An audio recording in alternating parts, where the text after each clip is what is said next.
রাজ্যের নবনিযুক্ত পঞ্চায়েত তথা উচ্চ শিক্ষা দপ্তরের মন্ত্রী কিশোর বর্মনের মন্তব্য নিয়ে তীব্র বিতর্ক শুরু হয়েছে সাংবাদিক এমনকি রাজনৈতিক মহলে।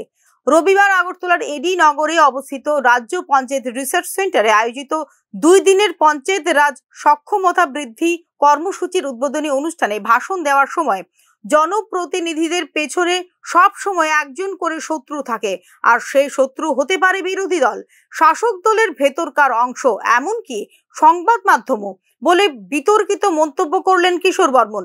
জনপ্রতিনিধিদের সকলের পেছনে একজন শত্রু আছে। শত্রু বিরোধী দল, নিজের দল, মিডিয়া বা অন্যান্য প্ল্যাটফর্ম থেকেও হতে পারে, তাই সতর্ক থাকতে হবে। জনপ্রতিনিধিদের কর্তব্য হলো সততার সাথে সামাজিক, রাজনৈতিক ও প্রশাসনিক দায়িত্ব পালন করা।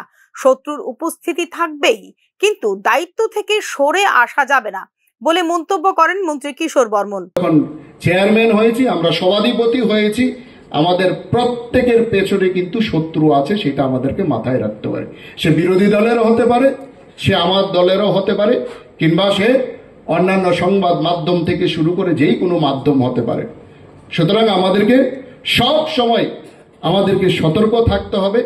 জনপ্রতিনিধি রূপে শুধু মন্ত্রী কিশোর বর্মনের এই বক্তব্য প্রকাশে আসতেই আলোচনার ঝড় ওঠে বিভিন্ন মহলে। একজন দায়িত্বশীল মন্ত্রীর মুখ থেকে সাংবাদিক সমাজকে শত্রু আখ্যা দেওয়া গণতান্ত্রিক কাঠামোর জন্য বিপজ্জনক ইঙ্গিত বলে মনে করেছে সংবাদ মহল।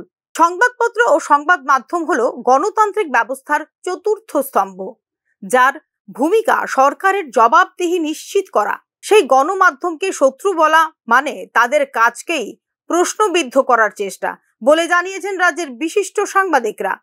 মন্ত্রীর এ ধরনের মন্তব্য শুধু সংবাদ মাধ্যমের স্বাধীনতাকেই খর্ব করে না, বরং সাংবাদিকদের নিরাপত্তার ক্ষেত্রেও নেতিবাচক প্রভাব ফেলতে পারে।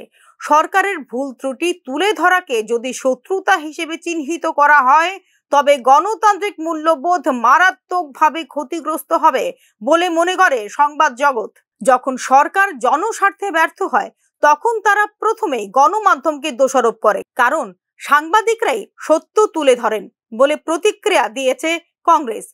সংবাদ মাধ্যম যদি শত্রু হয়, তবে জনগণও শত্রু, কারণ জনগণের কণ্ঠস্বরে সংবাদপত্রের মাধ্যমে প্রতিফলিত হয় বলে প্রতিক্রিয়া রাজ্যের প্রধান বিরোধী দল সিপিআইএম এর। গণমাধ্যমের স্বাধীনতা ও সরকারি জবাবদিহির প্রসঙ্গ নিয়ে এমনিতেই বিতর্ক চলমান, তার উপর রাজ্যের একজন মন্ত্রীর প্রকাশ্যে গণমাধ্যম ও শত্রু হতে পারে বলে মন্তব্য নিঃসন্দেহে যোগ করেছে নতুন মাত্রা। আপাদমস্তক আরএসএস এর দীক্ষিত একজন রাজনৈতিক নেতার এই ধরনের মন্তব্য দলের ভাবমূর্তিকেও নষ্ট করতে পারে বলে মনে করেছেন সংশ্লিষ্ট তথ্যাভিজ্ঞ মহল। Bureau report, news now.